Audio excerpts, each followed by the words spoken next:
It's Alan Gilpin. I'm the head of Rugby World Cup for the International Rugby Board, which we're shortly to rebrand as World Rugby. Will that take a long time for people to get used to the idea of World Rugby? I hope not. I mean, it does what it says in the tin, I guess. It's about inspiring the game and the growth of the game globally, so we're hoping that rebrand starts to engage a wider audience. When, in your specific role, you wake up in the morning, what are your objectives, or when you think of planning the year, your long-term objectives?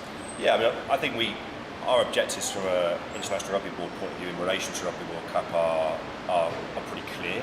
Rugby World Cup for us is an event, obviously once every 4 years, that becomes critical from a generation of interest in the sport perspective. It's our one showpiece event that reaches the broadest possible audience, so we need to use Rugby World Cup as a platform for growth. And from my point of view, it's about making sure that we work with organising committees to deliver the best possible event we can in every respect, whether that's the platform for teams and players being the best it can be, that gives us the competitive and compelling product, whether that's the environment that rugby fans are in, so they're getting the best possible experience they can, and hopefully a wider audience, where we're touching children and prospective rugby fans for the first time with Rugby World Cup, and that's something that brings them into the sport. Apart from the actual numbers of tickets sold and the profit that then is redistributed to the rugby world, are there any other ways you can measure it, or is it purely anecdotal or a good feel about it? I think we're looking, as any big event does, to measure our growth, if you like, in many different ways. Clearly, television audience is a massively important part of that, not just in terms of pure eyeballs, but the quality of those television audiences, and are we actually creating an event and a product that people want to engage with internationally. So it's not just about did they see some of Rugby World Cup, but did they see Rugby World Cup and keep coming back to it and trying to measure on that level. These days, obviously, social media engagement is a huge part of that, and we have to be, like again, every sport, reaching a younger audience through the mediums that they access sport and entertainment context. So we're looking at social media activation and engagement as a huge part of that sort of growth story.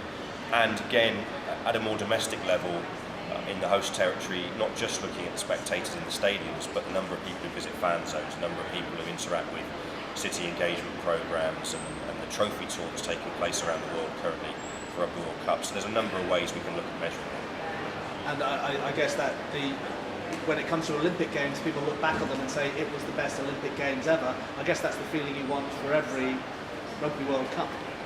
Yeah, absolutely. And I think we want to be able to look back on Rugby World Cup each time Rugby World Cup takes place and see the development of rugby, not just in that host market, but in new territories around the world. And we're in a fairly unique place, I think, for the growth of our sport now, with a very successful Rugby World Cup expected in England next year, alongside the inclusion of Rugby Sevens in the Olympics in Rio in 2016, and all of that will mean for increased participation again. An interesting point came out in the Rugby Expo panel just then about how the Rugby World Cup seems to be a victim of its own success, in that it's so complex and expensive to put on as a host that it seems to preclude developing countries from hosting it. Yeah.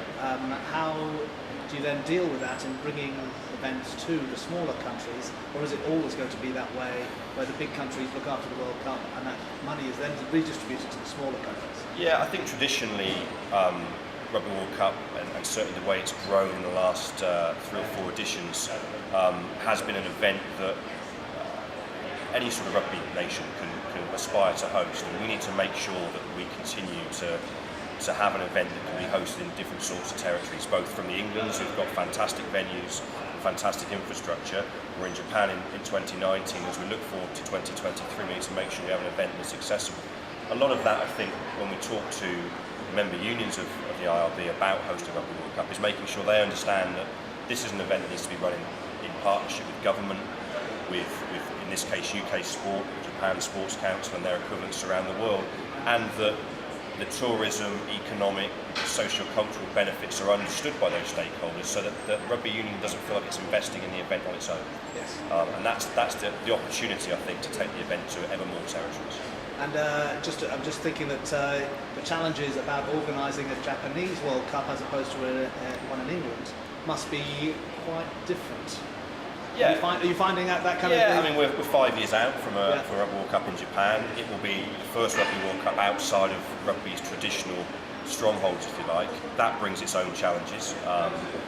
But I think we're very confident working with our partners in Japan, who have a very strong relationship with their government, now with the Tokyo 2020 Olympics as well, that they will deliver a very special event. And again, we, in partnership with them, want to see that event as a springboard for the growth of rugby, not just in Japan, but in Asia more broadly. So it's a really important milestone for us. I imagine that it's helped a lot to have a longer than usual run-in time for the Japanese event for everybody to get used to the idea. Yeah, and again, like other major events, as we become more complex and the scale increases, we need to be working over a longer period of time with an organising committee. And already we have a very sophisticated organising committee in place for Japan 2019 that we'll work with, particularly in the next year, to make 2015 meaningful for them as an experience.